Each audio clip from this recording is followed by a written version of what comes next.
Vamos nessa.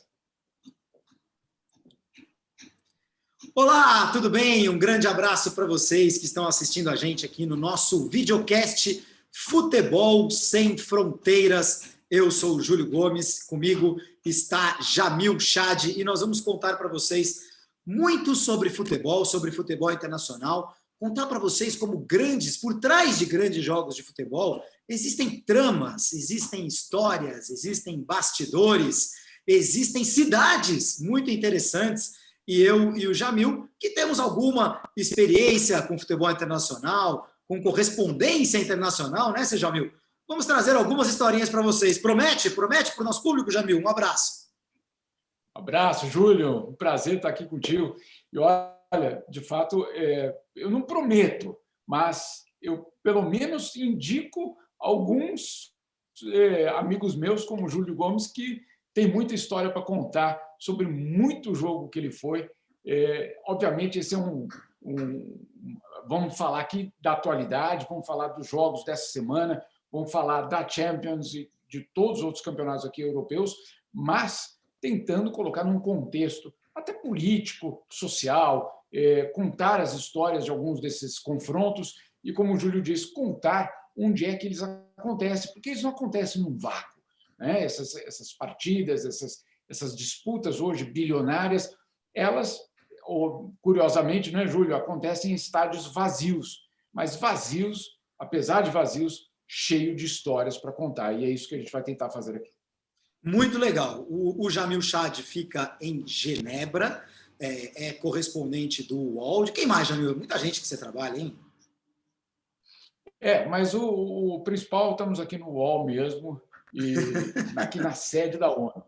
Exatamente. E eu também, vocês, amigos do UOL que estão ouvindo o nosso podcast Futebol Sem Fronteiras, já me conhecem também. Já há algum tempo estamos traçando algumas mal traçadas linhas aqui nesse que é o portal mais importante do Brasil. O Jamil fica em Genebra, eu fico aqui em São Paulo. O futebol não tem fronteiras e nós também não. O nosso jogo da semana, e é assim que funciona o nosso podcast, você já conhece, o nosso jogo da semana é o Bayern de Munique contra Paris Saint-Germain. Às vezes nós vamos falar de jogos que já foram, algumas vezes nós vamos falar de jogos que ainda não foram. Esse Bayern e Paris Saint-Germain está marcado para quarta-feira, é a partida de ida das quartas de final da Liga dos Campeões da Europa, a Liga dos Campeões da Europa chegando, afunilando, né, chegando ao seu momento decisivo, e Bayern e PSG fizeram a final do ano passado, né, em 2020, naquela bolha de Lisboa, você se lembra,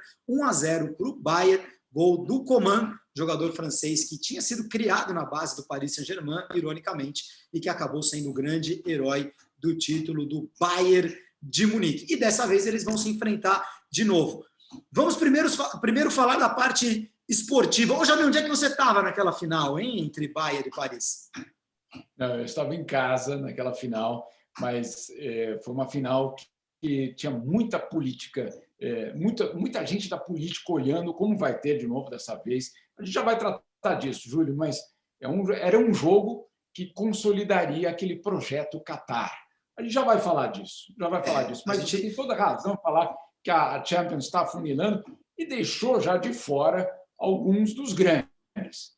Né? Então, nós temos aí o Bayern chegando com muita força. O Bayern, se eu não me engano, me corrija se eu estiver errado, Júlio, mas não perdeu nenhum jogo nessa Champions, por enquanto, empatou uma partida só, vem com uma força impressionante, inclusive a Lazio que o diga, né?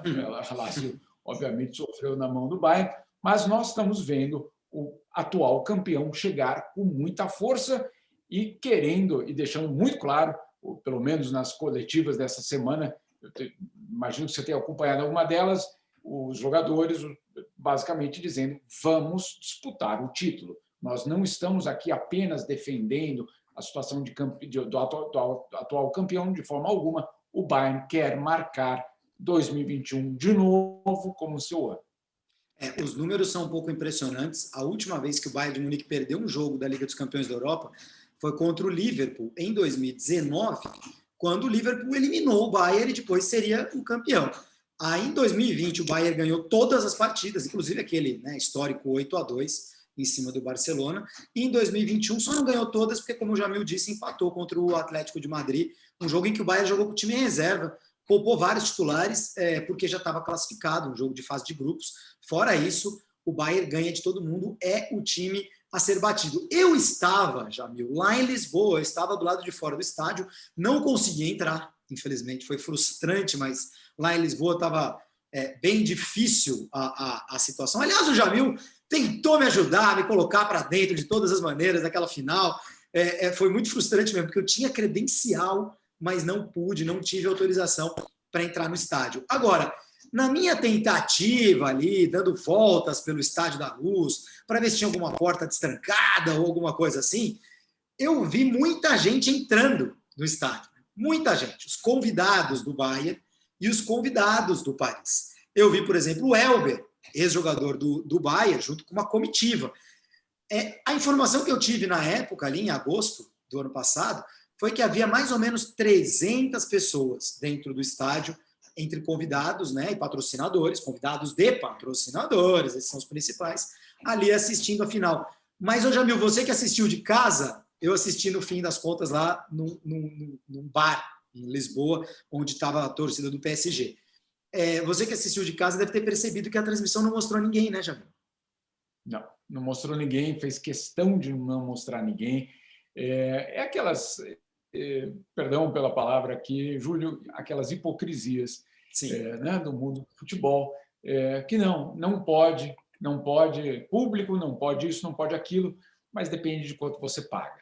Né? E aí, claro, não é um ingresso, ninguém pagava ali um ingresso, né, Júlio? Ali você pagava o evento, você pagava para que o evento existisse. Então, é uma forma da UEFA retribuir aqueles que mantiveram o seu investimento na Champions, criando, a gente poderia dizer, bolhas dentro de bolhas, né, Júlio? Uma bolha, eu diria, até financeira dentro de uma bolha sanitária. Basicamente era isso. De repente, tinha gente ali que era imune ao vírus de uma forma mágica.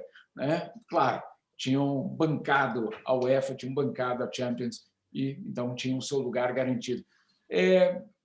Essas histórias ainda, eu suspeito, viu, Júlio, que vão surgir ainda muito nessa Champions mesmo, conforme o evento vai chegando à sua grande final, nós teremos aí, obviamente, uma situação diferente de 2020, porque a vacina está chegando, pelo menos na Europa. Aí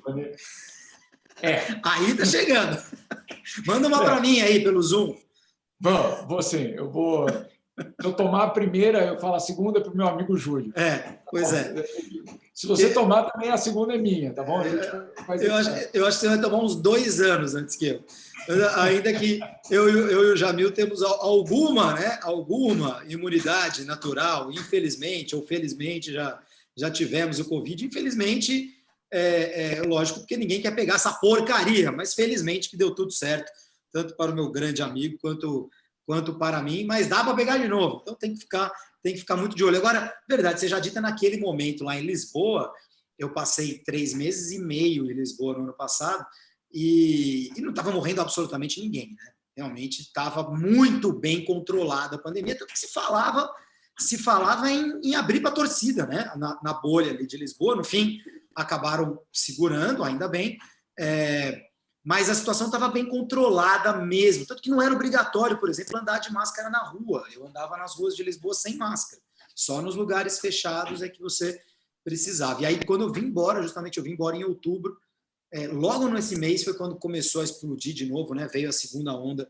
na Europa e as coisas mudaram, e agora é que está rolando uma reabertura. Mas vamos falar um pouquinho de bola, desse Bayern e PSG, que tem uma diferença brutal para aquela final, Jamil, que é a ausência do Lewandowski, né? O Robert Lewandowski, que é o atual melhor do mundo, né? Foi eleito o melhor jogador de futebol do mundo. Há quem conteste, mas eu acho que, inegavelmente, na temporada passada ele foi o grande cara do grande time. Geralmente é assim que se ganha prêmio de melhor do mundo, né? O Lewandowski não joga a partida de ida e não joga a partida de volta. Os jornais em alemão aí na Suíça, Jamil, devem estar todos temendo pelo Bayern de Munique? Aí na Suíça o pessoal torce para o Bayern de Munique ou não? Não, Júlio, eu tenho a impressão de que aqui na Suíça não torcem para ninguém. Mas esse é um outro... Nem pelos Young Boys? Nem os Young Boys têm o apoio popular?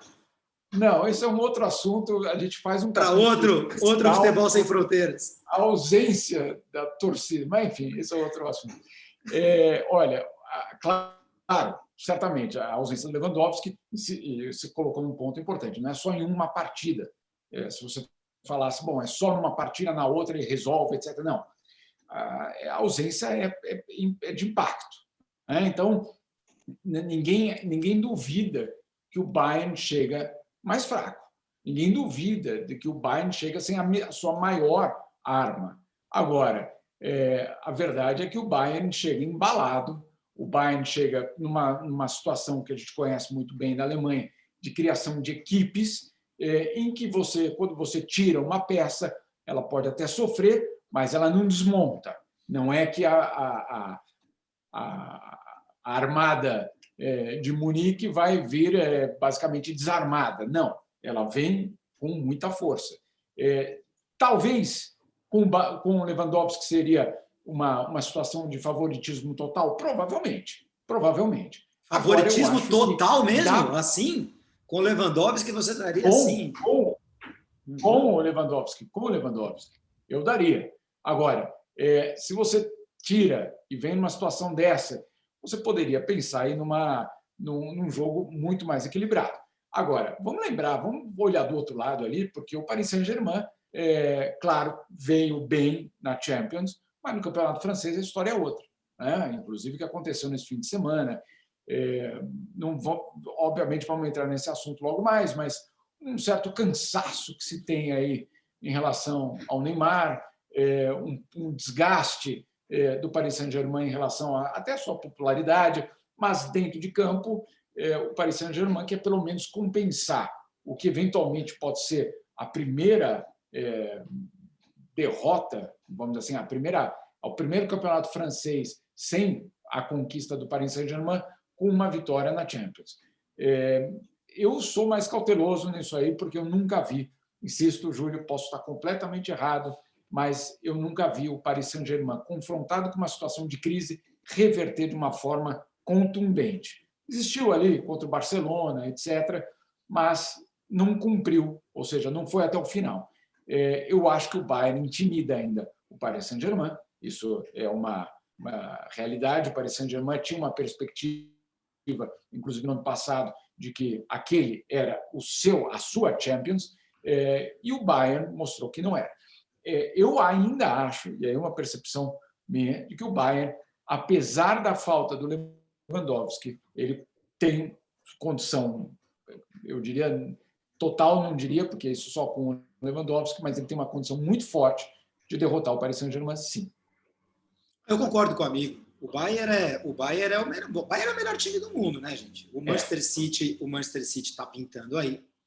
Está numa sequência absurda na mão do Guardiola, né?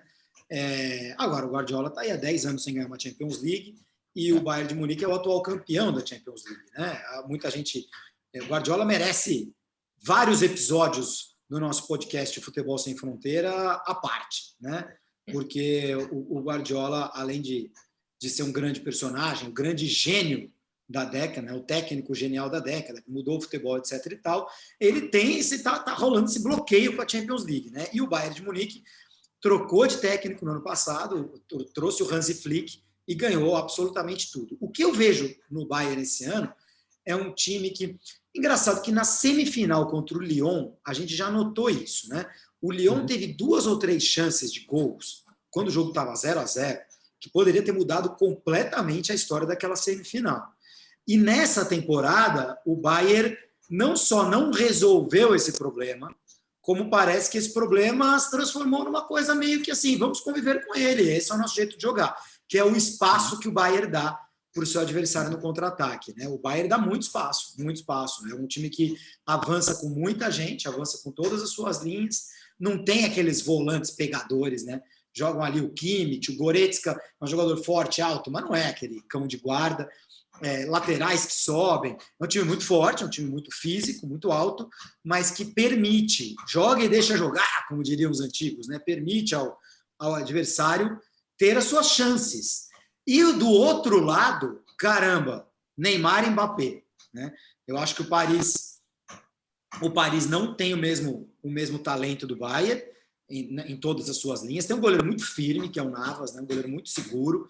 Acho que se não fosse o Navas, o Barcelona realmente poderia, apesar de ter perdido por 4-1 a partida de ida das oitavas de final, o Barcelona poderia ter inventado um milagre ali no jogo de volta. O Navas foi a peça fundamental.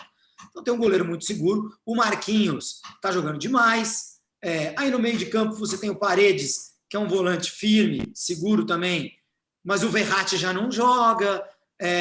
Aí na frente o Di Maria, né? Eu até ia brincar aqui, quando a gente for falar sobre os bastidores desse jogo, eu vou perguntar para o Jamil se o Neymar se o futebol fosse uma bolsa de valores, se o Neymar seria a ação mais volátil do mundo, né? Aquela que você compra e de um dia para o outro pode valorizar, sei lá, 300%. Exato. Mas no outro dia, cara, perdeu 80% do valor, assim. O Neymar, mas o Di Maria é assim na bola, né? O Di Maria é assim no campo. Cara, o Di Maria faz jogos de Garrincha e faz jogos de Mirandinha, assim, é uma coisa inacreditável o Di Maria, como ele alterna boas e más partidas. Então, velocidade o PSG tem, e eu acho que com esses caras, obviamente, o PSG pode machucar o Bayern, né? O PSG tem uma qualidade maior do que a do Lyon. Na final, ele não teve grandes chances. Teve com o Mbappé, né? 2 chances com o Mbappé não aproveitou. Mas um jogo de ida e volta, de repente, essas chances podem ser aproveitadas. Ô, Jamil! Eu falar justamente, perdão, Júlio, só claro. uma grande diferença que tem em relação ao ano passado é o fato de que nós temos agora 2 partidas e não uma final, né? Então, isso é algo que a gente talvez vá haver uma diferença até no comportamento. A final é a final, cara. Afinal, o objetivo é o título, não é pensar no segundo tempo, não é pensar na retomada, não é pensar... É o título daquele momento, não tem outra opção. Num jogo de quartas, que você sabe que você tem ainda uma outra partida, você tem, na verdade, 4 tempos. Né? Um jogo de pelo menos 4 tempos. E que você pode fazer alguma alteração. Então, de repente, a gente pode ver alguma diferença. Mas você tem razão. É um time veloz, é um time que pode oferecer, obviamente. Agora, a verdade é que se o Paris Saint-Germain passar do Bayern, e se não vier nenhum outro cartão vermelho no caminho, enfim. Pois é. Sem fazer nenhuma previsão, né, tem gente que vai, né, crescer, ou pelo menos a gente imagina que queira crescer. O detalhe é que quem passar de Paris e Bayern pega na semifinal, isso já está decidido, o vencedor de Manchester City contra Borussia Dortmund. E, obviamente, o City é o grande favorito para passar pelo Dortmund. Então, se o Neymar quiser ser campeão da Europa, amiguinho, vai ter que ganhar do Bayern e vai ter que ganhar do City na semifinal. Aí depois só falta perder a final. Vai ganhar dele mesmo, né? Mas isso é outro... Você falou de cartão vermelho, mas o Neymar está pendurado, hein, gente? O Neymar está pendurado. Basta um amarelo para o Neymar ficar fora da partida de volta, ele que entre nos trilhos. E aí eu quero falar de Neymar com você, meu caro Jamil, porque o Neymar, a gente sabe, sábado, todo mundo sabe, sábado foi expulso contra o Lille, um jogo, e ninguém imaginava que o Paris Saint-Germain poderia, a essa altura do campeonato, em abril, não ser já o campeão francês, né? E o Paris não só não é o campeão francês, como ficou 3 pontos atrás do Lille, que é um time sem grandes nomes, né? Vai valer um futebol sem fronteiras falar do Lille, porque que time é esse do Lille, né?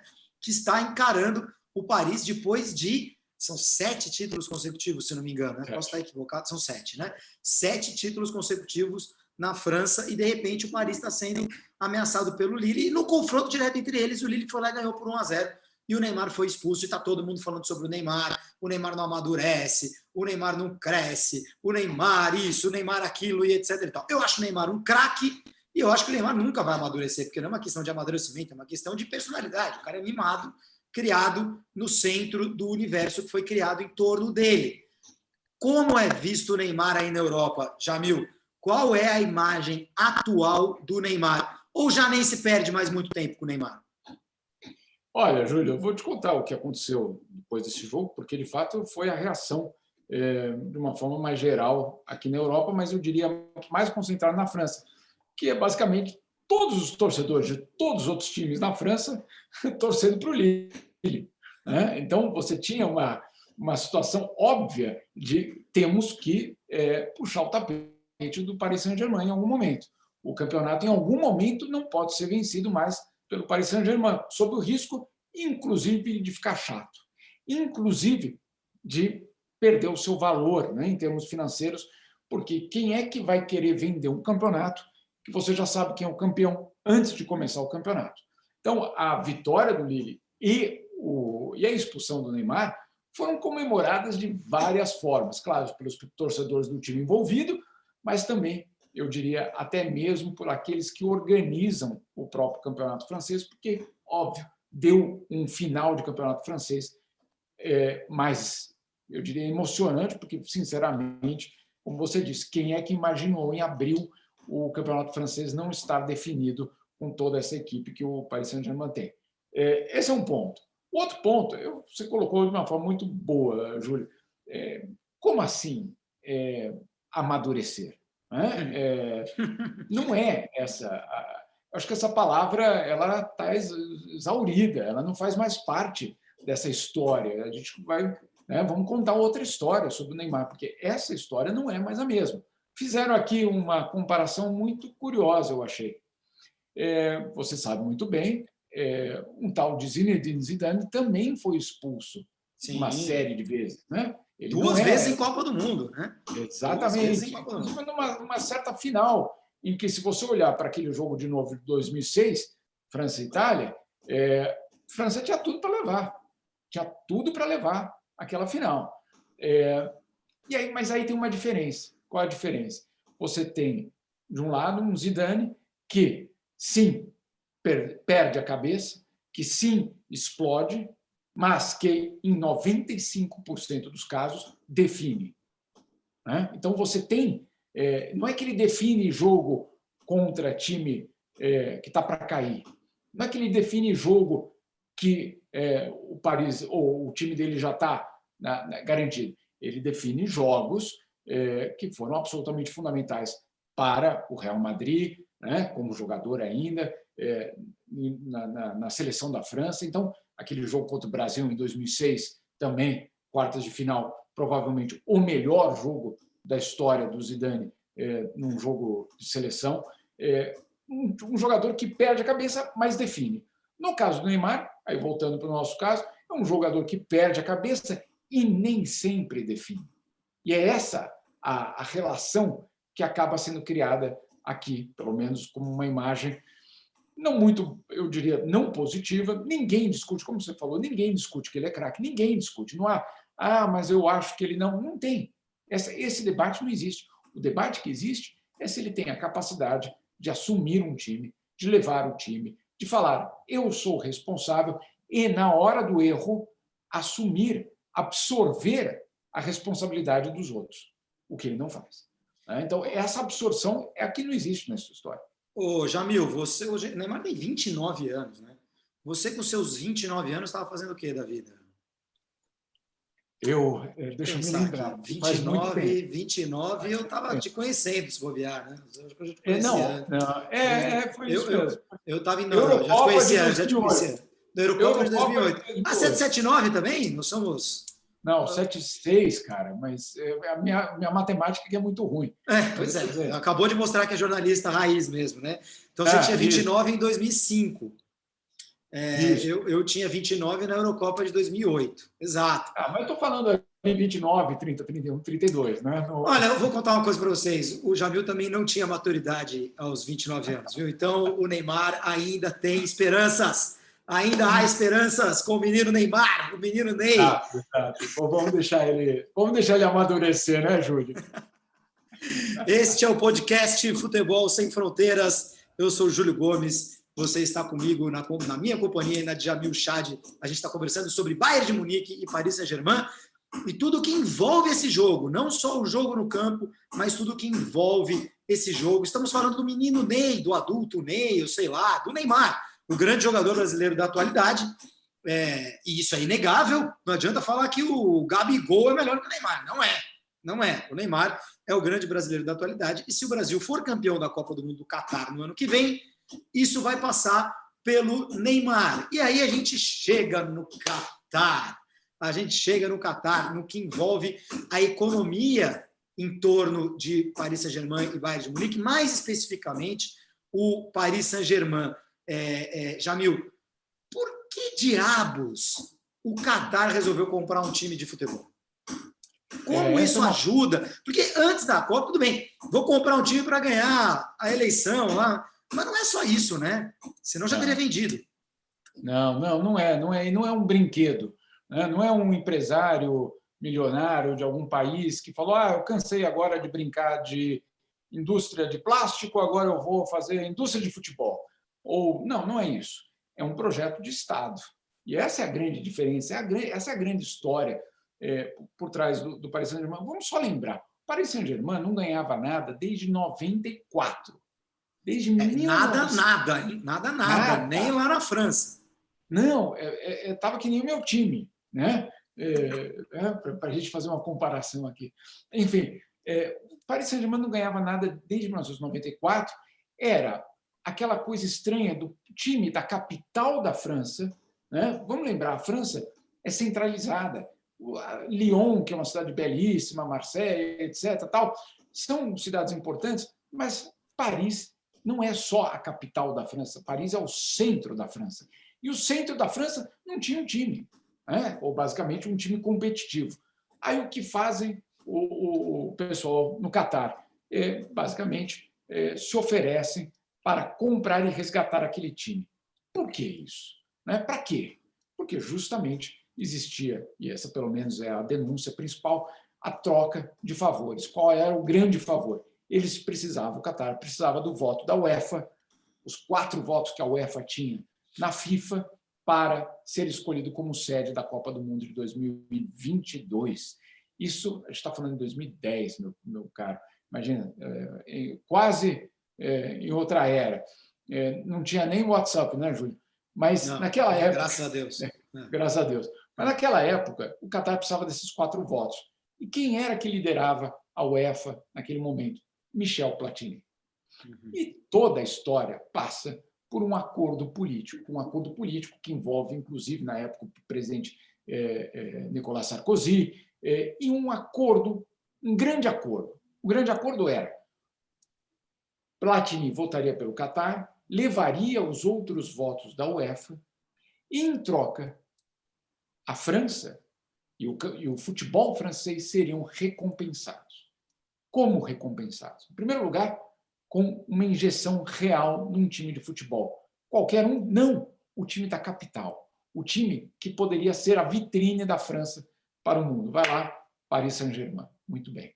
Isso aconteceu vários meses depois.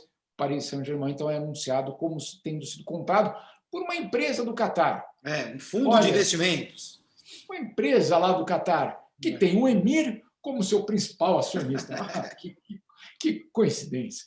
Mas não é só isso. O Catar vai lá, Júlio, e basicamente compra os direitos de televisão do campeonato francês inteiro. Então, não é só a compra... Possivelmente por mais do que valia. Certamente, porque ainda é a situação na Europa, que o campeonato francês, apesar de ser o atual campeão do mundo, o campeonato francês é um fracasso em audiência no resto da Europa. Assiste o campeonato francês o interessado pelo seu time. Aqui, pelo menos. Você não tem um acompanhamento do campeonato francês como existe a Premier League, como existe na Itália ou na Espanha, etc. Então, você tem aí um grande fracasso de audiência e, de repente, vem o Catar e vai lá e banca esses direitos de televisão. Ou seja, é um investimento muito maior do que só comprar um time de futebol. Agora, eu falo, não, calma aí. Mas só para receber a Copa do Mundo o Catar vai fazer tudo isso? Bom, aí que a gente precisa entender que o Catar no Paris Saint-Germain, ou, como você deve lembrar, o Catar como patrocinador do Bayern, porque o Bayern também é patrocinado pelo Qatar, é uma situação diferente, é só um patrocínio.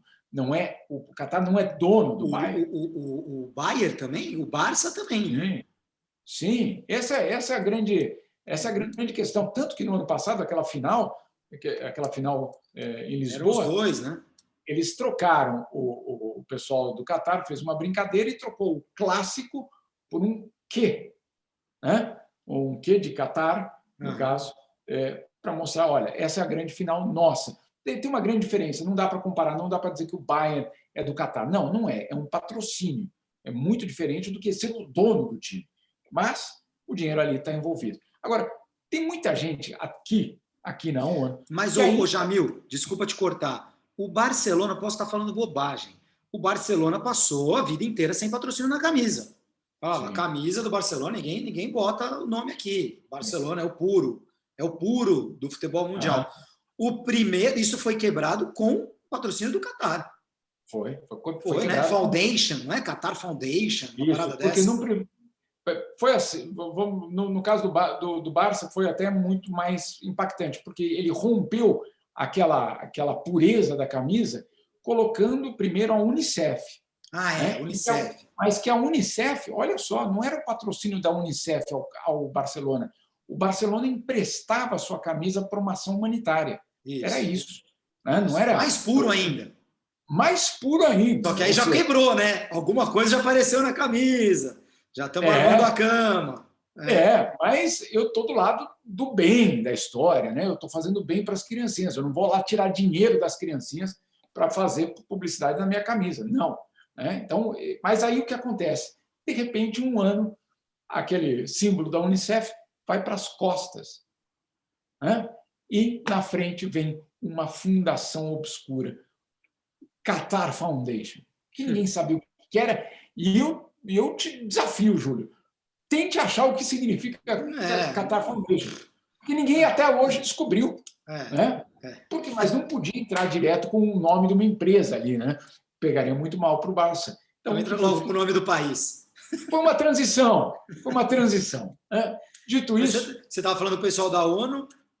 Isso, o pessoal da ONU tem uma enorme desconfiança sobre o motivo pelo qual o Qatar mergulhou no futebol. Uma das teorias, que é talvez a teoria que mais fala aqui ainda, é que, vamos lembrar o que estava acontecendo em 2010 e 2011 no mundo. A Primavera Árabe estava derrubando vários regimes árabes, vários, não um ali, outro aqui. Uma revolta que basicamente mudou o mapa nos países árabes naquele momento. De décadas, né? Egito, Líbia, Tunísia, Líbia, etc. Não era um impeachmentzinho, né? Era um negócio... Não. Guerra da Síria, que até hoje não terminou. Então, você tem aí uma Primavera Árabe com um impacto muito grande. O que fazem as autoridades no Qatar? As autoridades, claro, o Emir, ele compra um seguro de vida. Qual que é o seguro de vida? É falar para as outras economias pelo mundo, principalmente no Ocidente, principalmente aqui na Europa, o seguinte: olha só, eu vou investir muito dinheiro no teu país, em construção, em eventos esportivos, no futebol, etc., nos museus, os grandes museus franceses, todos patrocinados pelo Qatar, orquestras sinfônicas patrocinadas pelo Qatar.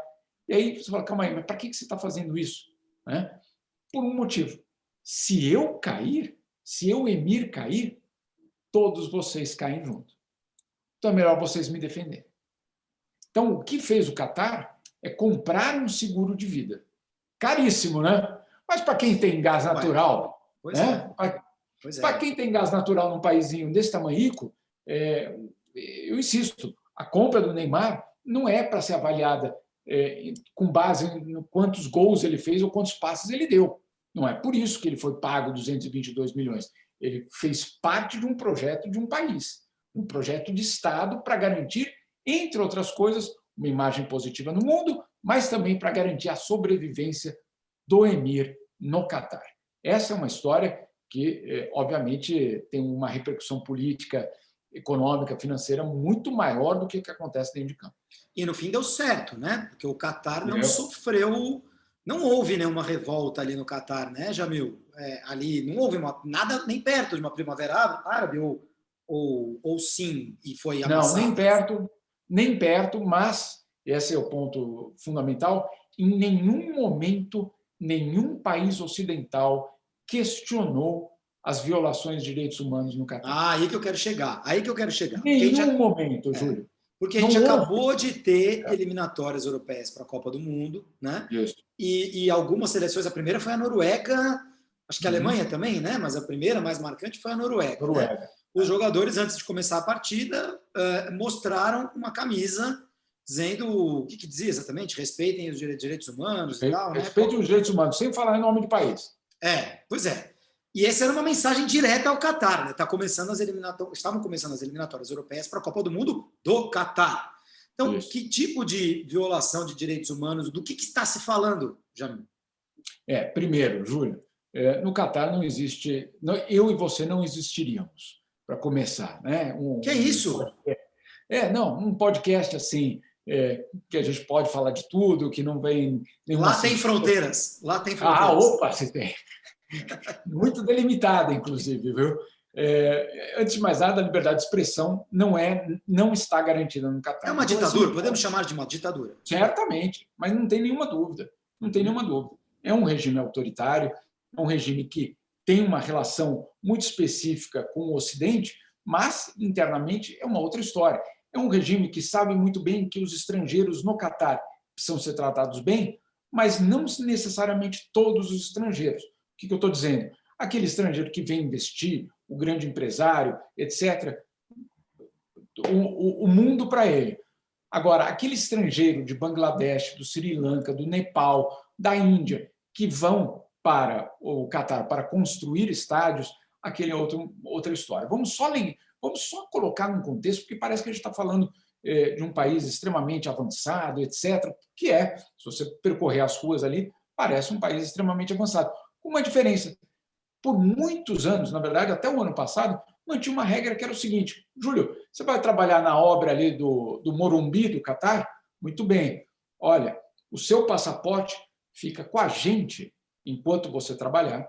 Enquanto você está trabalhando, você não pode mudar de emprego, você não pode pedir demissão, você não pode sair do país, a não ser que eu autorize, tá? E você não pode negociar pagamento. Sou eu que determino que eu vou te pagar. Então, olha só, em outras épocas isso teve outros nomes, né? Sim, escravidão, essa é a palavra, escravidão.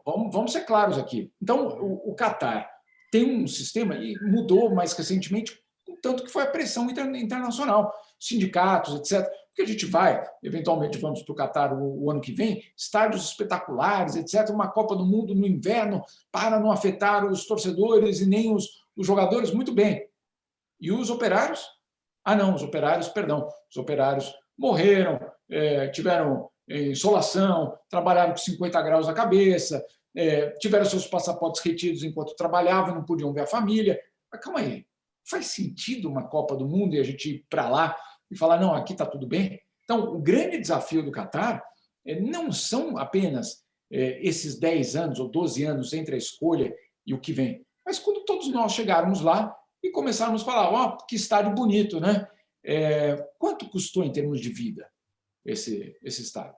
Agora, realmente interessante porque você explicou para a gente aqui como o Catar fez tudo o que fez e faz, né? O financiamento não só de futebol, mas de orquestras, museus, etc., como uma espécie de seguro. Mas a gente fala muito sobre a necessidade do Catar de melhorar a sua imagem. Sim. Nesse sentido, era melhor não fazer uma Copa do Mundo, né? Porque a imagem não vai... Ou será que a gente está errando ao achar que eles estão muito preocupados com a imagem? Olha, Júlia, isso aí é uma questão em aberto ainda. Pelo seguinte, existem aqueles grupos, inclusive de direitos humanos, que dizem, olha, na verdade não é tão ruim a ideia de dar um evento desse, porque é aquele negócio, o espelho, né? Vamos colocar um espelho diante do país. Aí você não escolhe a imagem que vai aparecer no espelho. Claro. O espelho vai mostrar tudo. E aí, de repente, ao mostrar tudo, a gente tem condições de pressionar aquele país para mudar. Então, tem um grupo que diz isso, que eventualmente pode ser positivo, eventualmente pode ter um impacto positivo. Tem outro grupo que fala, ó, super positivo, né? Vocês lembram da Olimpíada em Pequim, em 2008? Também tinha esse papo. O COI também falava, não, a Olimpíada vai ajudar a questão de direitos humanos na China. Aí já era, né? Não ajuda nada. Isso que eu ia te perguntar, tem alguma coisa mudando no Catar? Olha, a não ser essa lei específica dos trabalhadores, porque olha que curioso, agora as obras já acabaram, né? Então você pode mudar as regras né? Você já trabalhou, eu já não te paguei, você já foi escravo, agora a gente vai mudar as regras, agora você pode circular. Não, agora não tem mais emprego, porque já acabaram as obras. Então é de uma hipocrisia grande você falar, não, mas olha, as regras trabalhistas no Catar melhoraram muito, claro, depois que eles tinham terminado. Então não adianta agora você falar, não, vamos mandar mais 10 mil operários do Nepal, não, porque não vai ter emprego para essas pessoas. Então, vamos com calma e achar que isso mudou. No restante, não mudou nada. Agora, o que eu quero ver é quando a gente chegar lá, a gente começar a falar mal do Emir. E aí? Vai poder ou não vai poder? Não, isso aí faça você. Não, eu estou de boa com o Emir, eu estou de boa com o Emir. Depende da festinha. Claro. Vai poder álcool na Copa ou não? Essa é uma outra. Vai ou não vai? Esse é outro debate. Mas se isso foi debate no Brasil, imagina no Catar, né? Então, mas tem aquela questão aqui que eles brincam, né? A FIFA é tão poderosa que ela não suspendeu só a Constituição brasileira durante a Copa.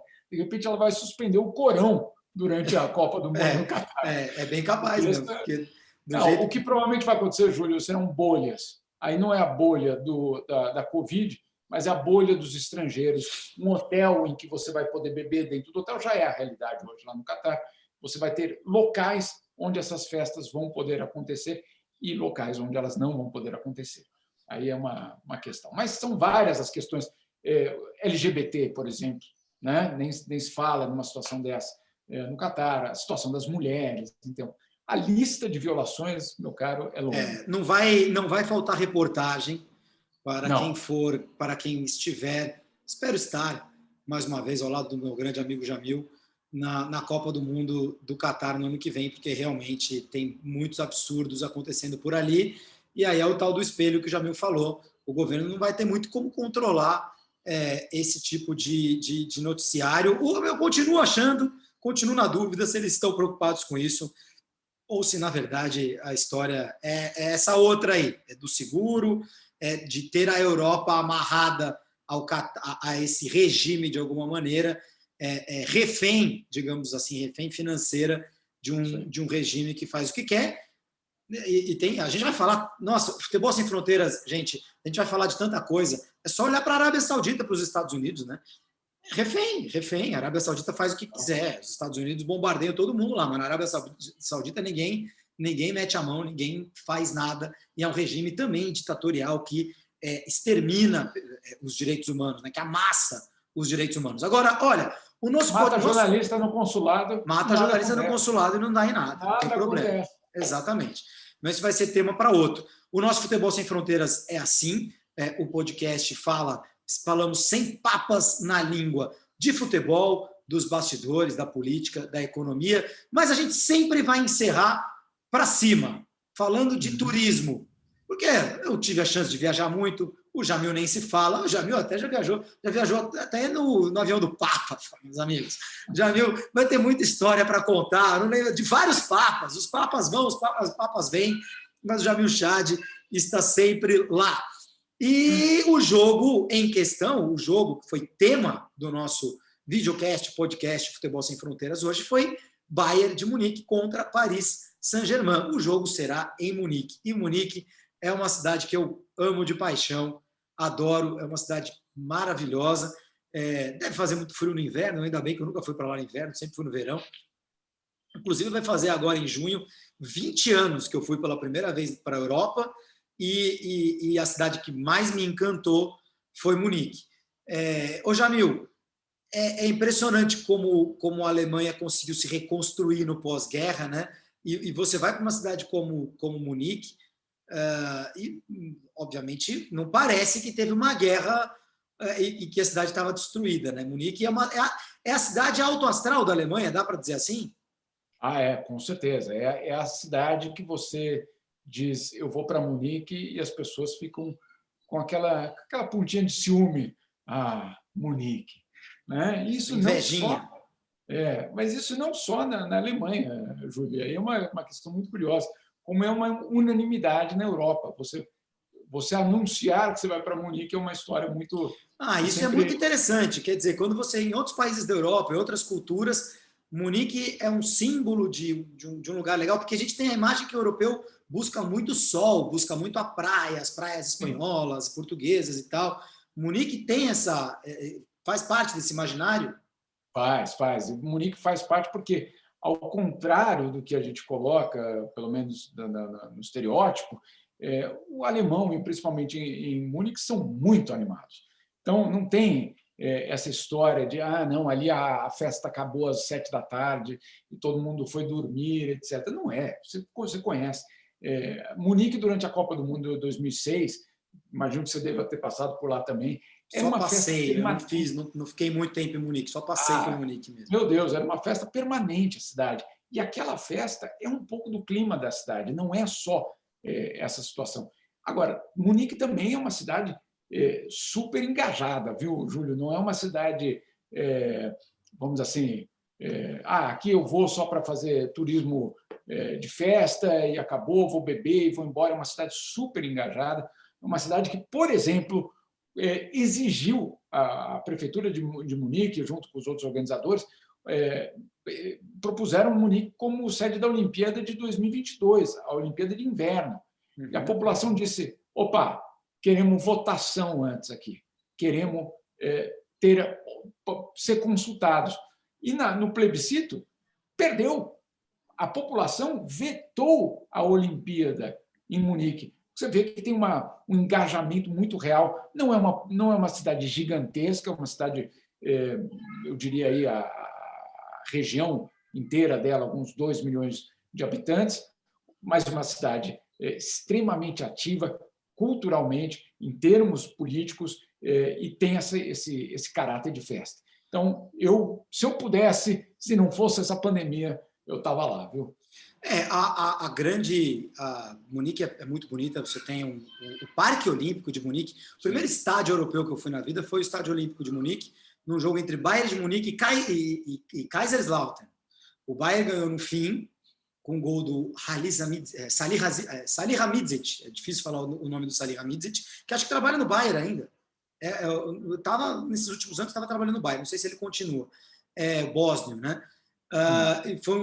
O jogo ainda era no Olímpico, e que está lá paradão, né? Porque construíram a Allianz Arena para a Copa do Mundo de 2006 e não se joga mais futebol no Estádio Olímpico. Mas o Parque Olímpico de Munique, a arquitetura, claro que a Olimpíada de Munique ficou marcada, né, em 1972 pelo atentado, pelos assassinatos de atletas da delegação de Israel, enfim, uma tragédia, mas ali foi construído um Parque Olímpico maravilhoso. Então, você tem o Parque Olímpico, você tem aquele English Garten, né, que é o jardim, o parque espetacular, a Marienplatz, que é a praça central de Munique, muito bonita. Ali perto fica a cervejaria mais famosa da cidade, que é a Hofbrauhaus, onde as pessoas sentam em mesas coletivas, é como se fosse uma Oktoberfest ongoing, né, que não para o tempo inteiro. Se você for para Munique, você pode ir lá numa sexta-noite, no sábado à noite, e vai estar aquele clima de festa de Oktober, né?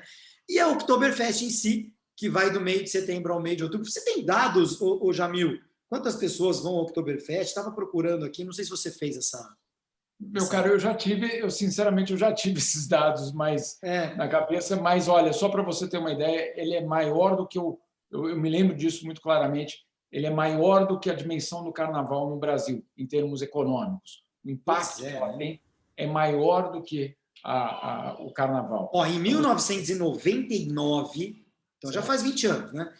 Foram 6,5 milhões de visitantes. Isso. 6,5 milhões. Munique tem o quê? 1 milhão de... Não, quantos habitantes tem Munique? 2 milhões de habitantes tem Munique, né? É a maior festa da Europa, né? Numericamente, a maior reunião de pessoas na Europa se dá na Oktoberfest, que logicamente nesse ano não vai ter de novo, né, Jamil? Não, provavelmente essa vida que a gente tinha pré-pandemia só em 2022, viu? Eu sinceramente, eu acho a Munique uma das grandes cidades em termos culturais, e tem esse outro aspecto que você falou da reconstrução. Como que uma cidade que foi completamente destruída numa Segunda Guerra, ela consegue dar a volta de uma forma tão poderosa como essa? Eu confesso que eu já fiz... Sabe que de Genebra para São Paulo não tem voo direto, né, Júlio? E aí você precisa escolher a baldeação, né, a ser feita. E eu já escolhi Munique para poder passar um fim de semana. Passar um fim de semana, né? Passa lá, faz o stopover e aí depois toca a tua viagem. Munique, Sempre quem estiver nos ouvindo, nos assistindo, sempre que for à Europa, claro, quando tudo isso passar, né? Quando tudo isso melhorar, quando a gente puder, inclusive, sair do Brasil, né? Porque daqui a pouco vamos fazer um muro em volta do Brasil.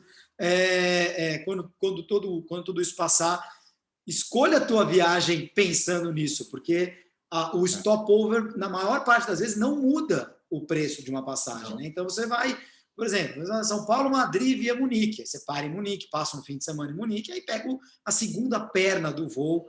Vale muito a pena, realmente. Munique é uma cidade muito para cima. Eu tive a chance de ir 2 vezes para o Oktoberfest, em 2004 e 2005, se não me engano. E é uma festa muito família também, né? Tem a bagunça da juventude, mas as tendas, né? Cada cervejaria tem uma tent, né? Uma tenda, literalmente, mas são espaços enormes, galpões, né? E essas tendas são quase que isso fica no meio de um parque de diversões, né? Então você tem ali montanhas russas, rodas gigantes, etc. e tal. E essas tendas são quase temáticas, né? Tem a tenda da pegação, tem a tenda mais família, tem a tenda LGBT, tem a tenda... Você tem ali... São quase lugares temáticos, as festas dentro da festa, né? Pelo menos quando eu fui, isso era bem assim.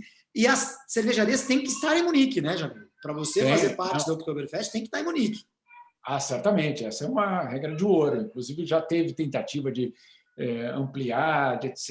E é sempre uma polêmica política, porque, claro, é uma festa da cidade para a cidade. Então, claro, 6 milhões de pessoas. Vale lembrar, né, Júlia, aqui você pega o carro e chega lá, né? Então, não é que você viaja para o exterior, né? Alguém que estiver em Zurique pega o carro e em 3 horinhas está ali em Munique. E dormir para quê? Dormir para quê? Enche a cara, dorme no carro, pronto. Dormir quando você voltar para casa. Muito bom, muito bem. Legal, gente. Muito obrigado, Jamil. Tentamos dissecar ao máximo aqui tudo que envolve esse Bayern e PSG no campo, fora no campo e na cidade em que ele vai ser realizado.